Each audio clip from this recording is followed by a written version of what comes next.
10월 다섯째 주일입니다. 그 교회 소식은 다음 11월 6일 날 2부 예배 후에 우리 교회 좀 짧지만은 체육대회를 하게 됩니다.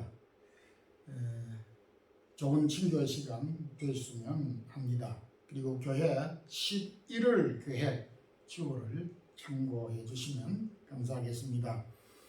다 같이 사도신경 고백함으로 11월 마지막 우리 종교개혁 기념주일 예배를 드리겠습니다. 전능하사 천지를 만드신 하나님 아버지를 내가 믿사오며 그 외아들 우리 주 예수 그리스도를 믿사오니 이는 성령으로 잉태하사 동정녀 마리아에게 나시고 본디오 빌라도에게 고난을 받으사 십자가에 못 박혀 죽으시고 장사한 지 사흘 만에 죽은 자 가운데서 다시 살아나시며 하늘에 오르사 전능하신 하나님 우편에 앉아 계시다가 저리로서 산자와 죽은 자를 심판하러 오시리라. 성령을 믿사오며 거룩한 공회와 성도가 서로 교통하는 것과 죄를 사하여 주시는 것과 몸이 다시 사는 것과 영원히 사는 것을 믿사옵나이다. 아멘. 때를 따라도 없는 주님의 은혜를 힘입고 여기까지 인도하시고 지켜주시고 은혜로 돌보아주신 주님 찬양과 감사를 드립니다. 10월 마지막 주일, 특별히 또 이날은 종교개혁 기념주일을 지키게 됩니다. 우리 자신과 교회와 그리고 늘상 우리가 고쳐야 될 부분과 개혁해야 될 부분들을 기억하며 고쳐나갈 수 있게 하시고 주님의 말씀을 비추어서 우리 자신들을 돌아보는 그런 기회가 되기를 원합니다. 지금까지 주의 사랑하는 교회와 성도들을 지켜주시고 특별히 성도들의 기업과 가정과 자녀들 허락한 기업들 주님께서 돌보아 주시고 새로운 기회들을 통하여서 저희들에게 주어진 일들을 잘 감당할 수 있도록 건강과 또 기회들을 허락하여 주옵소서. 성도들의 기도의 제목을 기억하여 주시기를 원합니다. 여전히 이 질병과 또 천재의 지병과 재난과 개별적으로 갖고 있는 아픔과 여러 가지 상처들을 주의 말씀으로 치유 회복하여 주시기를 원합니다.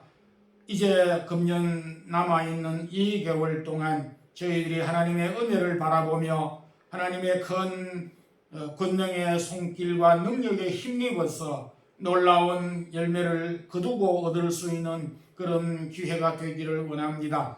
오늘도 저희들이 드리는 1부, 2부 예배와 어린 자녀들의 예배를 지켜주시고 성도들의 헌신과 또 수고와 몸과 마음을 드리는 자원된 마음들을 주님이 기억하여 주시고 그들에게 긍휼과 은혜를 덧입혀 주시며 주의 나라를 섬기는 종들과 선교사님들에게도 각별한 은혜를 더하여 주옵소서. 주님, 저희들이 두고 온 고국과 부모, 형제, 가족들 주님께서 일일이 기억하여 주옵소서. 부족한 종이 있었습니다. 주께서 말씀을 잘 증거할 수 있도록 성령의 능력으로 함께 주옵소서. 예수 그리스도 이름으로 기도드리옵나이다. 아멘. 하나님의 말씀은 누가복음 5장 33절에서 39절 말씀 함께 합독하겠습니다. 그들이 예수께 말하되 요한의 제자는 자주 금식하며 기도하고 바리새인의 제자들도 또한 그리하되 당신의 제자들은 먹고 마시나이다. 예수께서 그들에게 이르시되 혼인 집 손님들이 신랑과 함께 있을 때에 너희가 그 손님으로 금식하게 할 수 있느냐? 그러나 그날에 이르러 그들이 신랑을 빼앗기리니 그 날에는 금식할 것이니라. 또 비유에 이르시되 새 옷에서 한 조각을 찢어 낡은 옷에 붙이는 자가 없나니 만일 그렇게 하면 새 옷을 찢을 뿐이요 또 새 옷에서 찢은 조각이 낡은 것에 어울리지 아니하리라. 새 포도주를 낡은 가죽 부대에 넣는 자가 없나니 만일 그렇게 하면 새 포도주가 부대를 터뜨려 포도주가 쏟아지고 부대도 못쓰게 되리라. 새 포도주는 새 부대에 넣어야 할 것이니라. 묵은 포도주를 마시고 새 것을 원하는 자가 없나니 이는 묵은 것이 좋다 함이니라. 아멘. 주님께서 세리 레이의 집에 초청을 받아 음식을 먹고 있을 때 당시 바리새인들과 서기관들이 그 모습을 보고 아주 비난을 하였습니다. 그럴 때 주님께서 두 비유로 말씀을 하셨는데 낡은 옷 비유와 포도주 비유를 통해서 답변을 해 주셨습니다. 오늘은 우리 교회 역으로 종교개혁 기념주일로 505주년이 되는 해이기도 합니다. 오늘 종교개혁 기념주일을 맞이해서 본문을 통해서 바꿔야 산다. 무엇을 바꿀 것인가? 어디서 들어본 것 같기도 하고 제가 누가 한 말을 그대로 인용한 것은 아닌데 이 본문을 읽다 보니까 그런 제목이 나왔습니다. 바꿔야 사는데 무엇을 어떻게 바꿔야 할 것인가 하는 그런 말씀으로 은혜를 나누도록 하겠습니다. 먼저 새 사람에서 옛 사람에게서 새 사람으로 바꿔야 한다.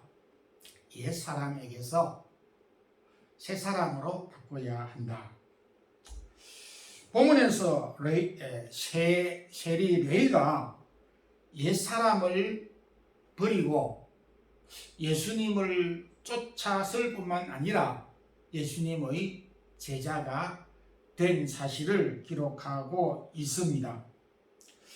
27절 8절에 레이라 하는 세리가 세관에 앉아있는 것을 보시고 나를 따르라 하시니 그가 모든 것을 버리고 일어나 따르니라.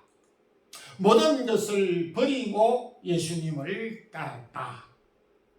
이것은 레이가 과거의 삶, 과거의 행동을 포기하고 던져버리고 벗어버리고 주님을 따르는 새로운 삶을 시작했다라고 하는 말씀입니다. 당시 세리는 주로 로마의 그 지도하에 공무원으로 일을 하였고 특별히 세리는 유대인들을 착취하는 그런 사람으로 이해되기도 하였습니다. 그래서 당시 유대인들은 세리라고 하는 세금을 거두는 세리라고 하면 매국노 또 반민족주의자라고 하는 그러한 어떤 선입견을 갖고 세리에 대하여서 좋지 않는 감정뿐만 아니라 그를 직접적으로 죄인이다. 또 죄인의 대명사로 여겼던 창기와 같은 자다. 라고까지 힐난을 하고 저주 같은 말을 퍼부었습니다. 그러한 레이를 어찌하여 주님은 제자로 부르시고 삼았을까? 주님은 이런 지난 과거의 삶이 좋지 않았던 것만 비난을 받았던 것만 사실인데 그런 자를 불러서 주님의 제자로 삼았습니다. 여기에 나오는 레이는 신약성경 제일 먼저 나오는 마태복음의 저자 마태와 동일 인물입니다.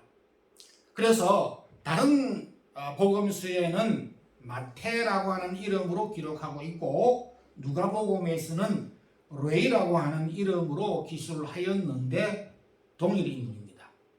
이런 레이가 주님의 제자가 되어 신약성경 제일 먼저 있는 마태복음의 저자가 됐습니다.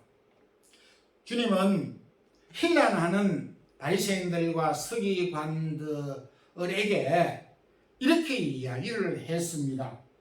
건강한 자에게는 의원, 의사가 필요 없고 병든 자에게라야 필요하다.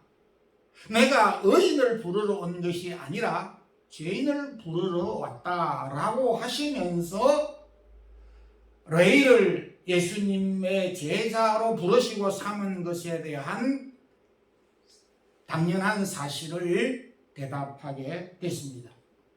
주님은 먼저 레위를 몸이 건강하지 못한 병자로 보셨습니다.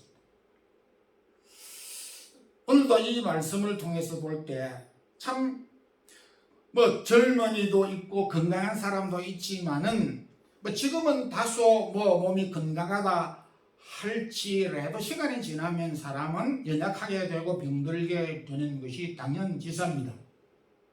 주님께서 사람을 보실 때 병자로 보셨다라고 하는 것은 모든 사람들이 약점과 약함과 허물이 있다라고 하는 것을 말씀하시는 것입니다.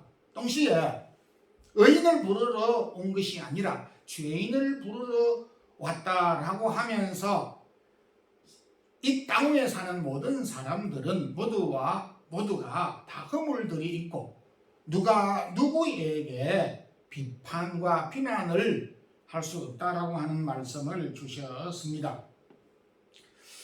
사람들은 지난날 나름대로 각가지 그 약점과 약함과 허물과 잘못이 있습니다. 기독교 교부 중에 유명한 한 사람 아우구스티누스, 영어로 하면 어거스틴이라고 그렇게 명명하는 이 교부는 참 그의 어머니 모니카의 기도로 그가 참 새 사람이 됐던 교회사에 참 유명한 인물이기도 합니다. 그의 고백록을 보면 그렇게 기술하고 있습니다. 나는 젊은 시절에 16살 소녀에게 임신을 시켰고 나는 친구들과 어울려서 도적질을 재미삼아 즐겨하였고 나는 만이교회에 심취하여 하나님을 배반하고 우상을 숭배하며 방탕생활에 젖어 빠졌다라고 기술을 하고 있습니다. 그랬던 그가 지난 과거를 벗어버리고 참 우리 기독교 교회사에 바울 이후에 최대로 참 하나님의 귀한 사역을 했던 사람이 되었습니다. 노예 상인이었던 존 뉴턴도 마찬가지입니다. 그의 지난날의 과거를 청산하고 그가 목사가 되어서 하나님의 복음을 증거하는 삶을 살았음을 보게 됩니다.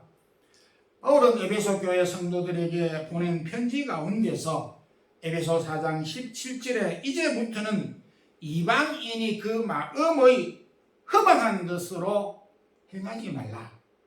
이제부터는 제발 이방인들이 행하는 당신들이 이방인의 삶을 살고 있던 그때의 옛 사람의 모습으로 돌아가고 그렇게 행하지 말라. 왜? 새 사람이 되었기 때문이다. 여기 말씀하고 있는 마음에 허망한 것으로 행하지 말라라고 하는 허망한 것이라는 말은 허무하다라고 하는 말과 통하는 말이고 가치가 없다라고 하는 것을 담고 있습니다. 여기 허망이라고 하는 말에서 근대 역사에서 허무주의 철학이 나왔습니다. 허무주의 철학을 대표하는 철학자를 말한다면 독일의 니체라고 말할 수가 있습니다. 무신론주의자 니체는 그의 대표적인 가치관은 신흥, 하나님은 죽었다입니다. 니체가 우리에게 가르쳐주는 교훈은 모든 사람들의 삶의 영역에 하나님이 없을 때, 하나님이 존재하지 않을 때의 결과는 허무하게 된다라고 하는 것을 가르쳐 주었습니다. 일반 사람들은 니체가 허무주의 철학자라고 하는 것만 알고 있는데 그것은 절반도 모르고 있는 사실입니다. 그가 왜 허무주의를 주장했느냐 하니 역설적으로 그 마음에 하나님이 없으면 허무일 수밖에 없고 삶이 허무주의로 빠질 수밖에 없다라고 하는 사실을 우리에게 교훈하고 보여주고 있는 것입니다. 바울은 고린도후서 3장 5절에 우리가 스스로 만족할 것이 아니라 우리의 만족은 하나님께로서 낳느니라 이렇게 했습니다. 그러니까 우리의 삶의 또 모든 사람의 삶의 영역 가운데서 하나님이 없으면은 인생의 가치를 찾을 수가, 의미를 느낄 수가 없게 된다라고 하는 말씀입니다. 우리가 기뻐하고 즐거워하고 감사하는 희로애락을 느낄 수 있는 것도 역시 우리 마음속에 살아계신 하나님이 계시기 때문에 가능한 것입니다. 하나님이 없으면 그 누구를 막론하고 허무할 수밖에 없은 것입니다. 그러므로 옛사람으로서 할 수 있는 것은 아무것도 없다라는 말씀입니다. 허무주의의 공허함에 대한 절대적인 해답은 하나님이신 것입니다. 새 사람으로 우리가 살아간다고 하는 것은 우리 마음속에 하나님을 붙잡고 살아간다는 뜻이고 하나님과 붙잡고 살아가는 삶이 새 사람인 것입니다.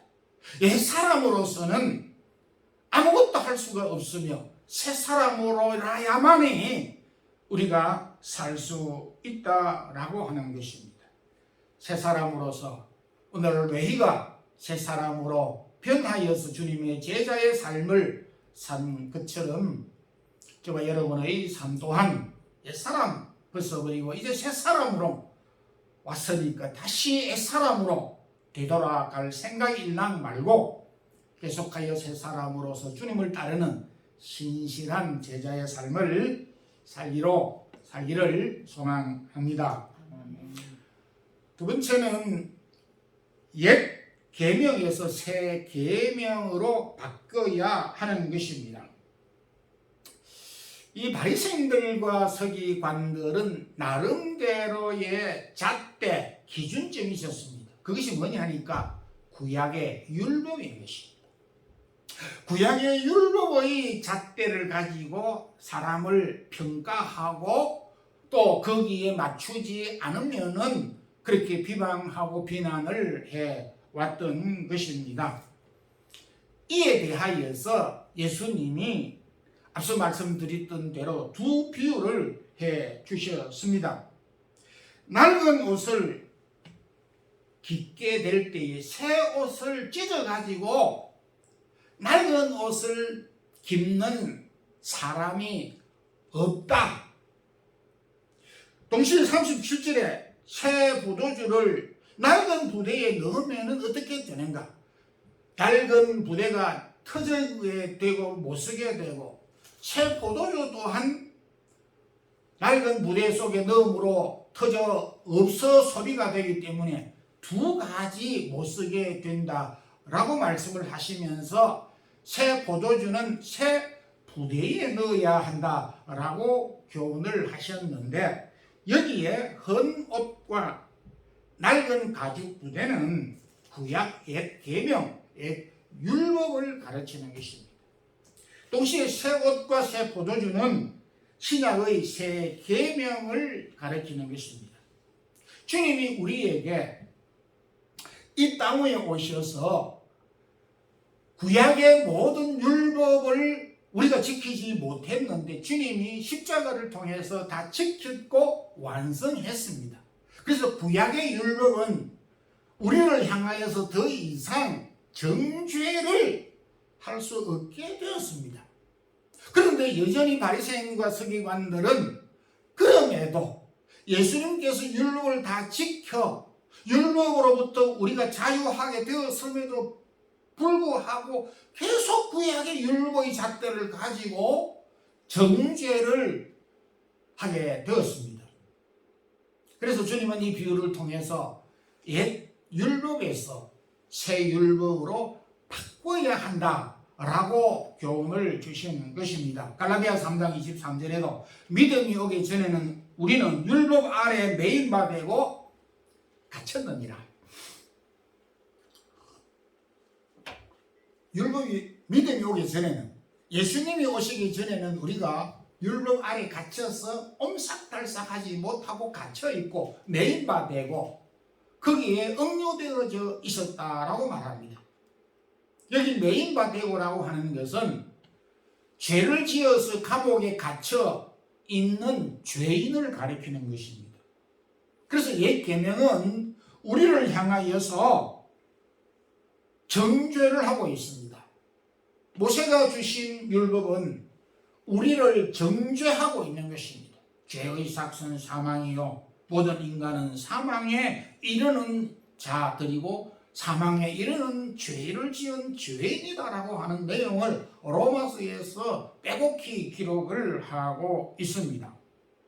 그러나 로마서 8장 1절에서 2절, 이제 그리스도 예수 안에 있는 자에게는 결코 정죄함이 없나니 예수 그리스도 안에 있는 성령의 생명의 법이 죄와 사망의 법에서 너를 해방하였으니라 라고 우리에게 말씀하고 있습니다. 구약의 율법은 우리를 정죄하고 우리를 사망에 이르게 한다라고 선고를 하였지만은 예수 그리스도께서 그 가운데서 우리에게 자유를 주셨고 도리어 우리에게 사망에서 생명의 법으로 바꾸어 주시는 것입니다. 주님께서 바리새인들과 이 서기관들이 레에 대하여서 정죄를 하고 죄인 취급을 하고 같은 죄를 지으면서 자신들은 의로운 척하고 있는 그들을 향하여서 이렇게 말씀하신 것입니다. 여러분, 우리도 이 서기관들과 바리새인들처럼 타인들의 좋은 장점을 보지 못하고 약점을 또 허물과 수치들을 보고 비난하는 그런 경우들이 있습니다. 주님은 오늘 저와 여러분을 향하여서도 우리에게도 약점이 있고 허물이 있지만은 좋은 점을 볼 수 있도록 해 주셨습니다. 그래서 주님은 요한복음 13장 34절에 새 계명을 너희에게 주노니 서로 사랑하라 라고 말씀을 하셨고, 주님은 베드로에게 7번뿐 아니라 70번씩이라도 용서하라고 우리에게 가르쳐 주었습니다. 참으로 성경 가운데서 우리의 마음을 뜨겁게 하고 우리의 마음을 참 희망적으로 보여주는 단어가 많지만은 용서라고 하는 것, 하나님이 우리를 용서해 주셨다라고 하는 이 말씀은 우리를 더욱더 분발하게 하고 우리에게 더욱 희망과 소망을 불러일으켜 준다라고 하는 것입니다. 여러분들, 우리가 앞으로 살면서 허물을 볼 수 있고 약함을 볼 수 있습니다. 그렇지만 그럴 때에 비판하는 환경에서 우리가 살아가고 있지만은 타인의 좋은 점을 보고 우리가 그를 격려하고 용서하고 사랑하는 마음, 정죄가 아닌 사랑으로 용납하는 마음으로 살아야 된다라고 하는 것입니다. 그래서 주님은 결코 이 땅에 오셔서 비판하는 일을 하지 말라고, 비판을 하게 될 때는 도리어 그 비판하는 그 비판으로 자신이 비판을 받을 것이라고 하면서 비난과 비판을 하지 말 것을 말씀해 주셨습니다. 이것은 바로 우리에게 주신 사랑의 계명, 새로운 계명 때문에 그러한 것입니다. 주님께서 우리에게 주신 새로운 계명, 용서와 사랑의 새 계명으로 우리의 삶을 지속할 수 있고 또 사랑의 계명을 쫓아 사는 우리 성도들이 되기를 소망합니다. 아멘. 세 번째는 옛 의식, 형식과 고정관념에서 살아있는 믿음으로 변하고 바뀌어야 한다라는 것입니다. 바리새인들과 서기관들은 자기 나름대로의 의식을 가지고 있었습니다. 33절 가운데서도 그들은 주기적으로 금식을 하였고 주기적으로 구제를 하였고 그리고 주기적으로 기도를 하였습니다. 처음에 그들은 이런 의식들이 결코 나쁘지는 않고 믿음의 좋은 열매로 시작이 되어졌습니다. 그리고 좋은 열매를 맺게 되었습니다. 그런데 시간이 지나면서 내용은 없어지고 형식만 남게 되었습니다. 그래서 기도는 혼자서 하나님과 하는 것처럼 시작을 했는데 나중에는 다른 사람에게 보이기 위하여서 금식도 하고 기도도 하고 구제도 하고 그러했던 것입니다. 로마 시대 때 만들어진 그 독특한 그 의식 가운데 하나는 기독교인들이 로마의 박해를 받아서 순교를 했습니다. 그것도 카타콤 지하 무덤에 그래서 묻히게 되고 또 지하 무덤에서 핍박을 받으면서 피하여 그곳에서 살았습니다. 단 한 번 햇빛을 보지 못하고 태어나서 단 한 번 햇빛을 보지 못하는 상태에서 죽어서 그 지하 무덤에 묻힌 사람들이 무지하게 많았습니다. 그래서 후대의 믿음의 사람들이 자신들의 믿음, 조상들의 믿음을 흠모하고 본받고 또 영적으로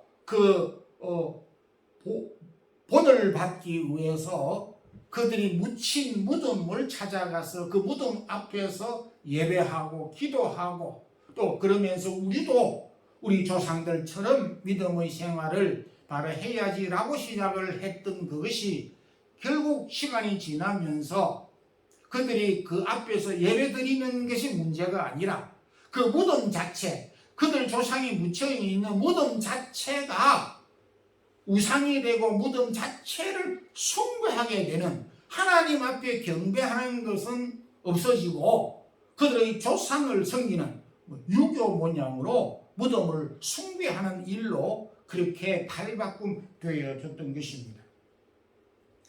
바리새인들과 이 서기관들의 그 옛 의식들, 고정관념이 있었습니다. 그것이 뭐냐니까 39절에 묵은 것이 저 좋다 함이니라. 여기 이 표현은 묵은 것이 좋다라고 하는 말과 묵은 것이 좋다 함이니라고 하는 말은 차이가 있습니다. 즉 묵은 것에 익숙한 사람은 옛것에 길들여져서 새것을 알지 못하면서 새것을 맛보지 않으면서 무조건 새것을 거부하고 옛것만 찾는 그런 고정관념을 말하는 것입니다. 즉 묵은 것에 익숙한 사람은 무조건 새것을 배제하고 있다는 고정관념을 말하고 있는 것입니다. 이러하듯이 누구에게나 이런 고정관념이 다 있듯이 특히 바리새인들과 이 서기관들에게 치명적인 고정관념은 예수님에 대하여서도 갖고 있었습니다. 그가 목수의 아들이 아니냐? 그가 우리와 동일한 나사렛 고향, 나사렛이 고향이 아니더냐? 그 형제와 자매와 그 모친을 우리가 알고 있는데 그가 가르치는 교훈, 그 교훈을 받을 수 있겠느냐 하는 그런 고정관념을 갖고 있습니다. 그래서 나다나엘 같은 경우에는 나사렛에서 무슨 선한 것이 나오겠느냐, 라고 이렇게 고정관념을 갖고 있었던 적이 있습니다. 믿음의 사람 선지자였던 요나도 니느웨 백성들은 구약율법에 찌들려져서 그런지 몰라도 당연히 죄를 지었으니까 하나님의 심판을 받아야 마땅하다. 그들에게 회개고 하나님의 사랑이고는 아무 상관없이 그들은 당연히 심판을 받아야 된다라고 생각을 하고 그들에게 회개할 수 있는 기회를 하나님이 줘야 된다라고 보냈건만 니느웨 그 성 사람들에 대한 고정관념 이 요나는 버리지 못하고 하나님의 심판을 하실 대상자들이다 라고 하는 고정관념을 가지고 복음을 전하지 아니하였습니다. 누구에게나 이런 고정관념이 있습니다. 오늘 우리에게도 고정관념들이 많이 있습니다. 내가 지금까지 믿는 이 방식이 가장 좋은 방법이야. 내가 기도하는 이 방법이 가장 이상적인 방법이야. 저 사람은 저렇게 믿음의 생활하는 것은 틀려서 라고 하는 자기 나름대로의 잣대와 어떤 고정관념을 가질 수가 있습니다. 이것은 극히 맞을 때도 있지만은 틀리게 될 때 치명적인 결과를 가져온다는 것을 우리에게 말하고 있습니다. 오늘 말씀의 가장 중심이 되고 핵심이 되는 말씀은 37절에 있는 말씀입니다. 새 포도주를 낡은 가죽 부대에 넣는 자가 없나니 만일 그렇게 하면 새 포도주가 부대를 터뜨려 포도주가 쏟아지고 부대도 못쓰게 되리라. 새 포도주를 버리게 되고 조금 더 쓸 수 있는 낡은 가죽 부대조차 두 개가 다 못쓰게 되어져 버린다는 것입니다.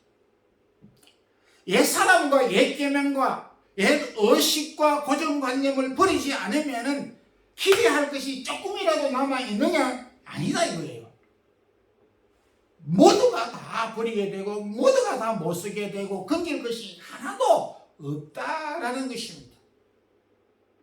그래서 모조리 다 바꾸어야 한다 라고 하는 말씀을 오늘 우리에게 핵심적으로 주셨습니다. 옛사람과 옛 계명과 옛 형식적인 종교와 의식 바꾸지 않으면 우리에게 쓸 수 있는 것이 남아있는 것이 아무것도 없다는 것입니다. 무엇을 우리가 바꾸어야 되겠습니까? 옛사람에게서 새사람으로 바꾸어야 되는 것입니다. 옛 계명에서 주님이 주신 새 계명으로 바꾸어야 됩니다. 나의 고정관념 옛 의식에서 주님이 주신 새 의식 사랑의 계명으로 바꾸어야 살아있는 믿음으로 바꾸어져야 하는 것입니다. 새 사람으로 새 계명으로 살아있는 믿음으로 변화되는 우리 성도들이 되기를 주님의 이름으로 축원합니다. 아멘. 기도드리겠습니다. 주님 감사합니다. 오늘도 종교개혁주의를 맞이하여서 우리의 형식적이고 우리의 옛사람, 우리가 아직 고치지 못하였던 부분들을 말씀을 통하여서 다시 한번 고쳐지게 하시고 또 회복되게 하시고 변화되는 놀라운 역사를 가져올 수 있도록 도와주옵소서. 날마다 우리 자신들을 보면서 고쳐야 될 부분들 그대로 방치하지 아니하게 하여 주시고 우리가 고쳐야 될 때 항상 고침을 통하여서 변화받는 그래서 새로운 삶을 날마다 살아가는 저희들이 되게 해 주시옵소서. 주 예수 그리스도의 크신 은혜와 하나님 우리 아버지의 무한하신 사랑과 성령의 교통하심이 옛사람과 옛율법과 옛 종교적인 형식과 고정관념에서 살아있는 믿음으로 변화되며 살아가기를 소망하는 주의 사랑하는 모든 성도들과 자녀들에게 이제부터 영원토록 함께 있을지어다. 아멘.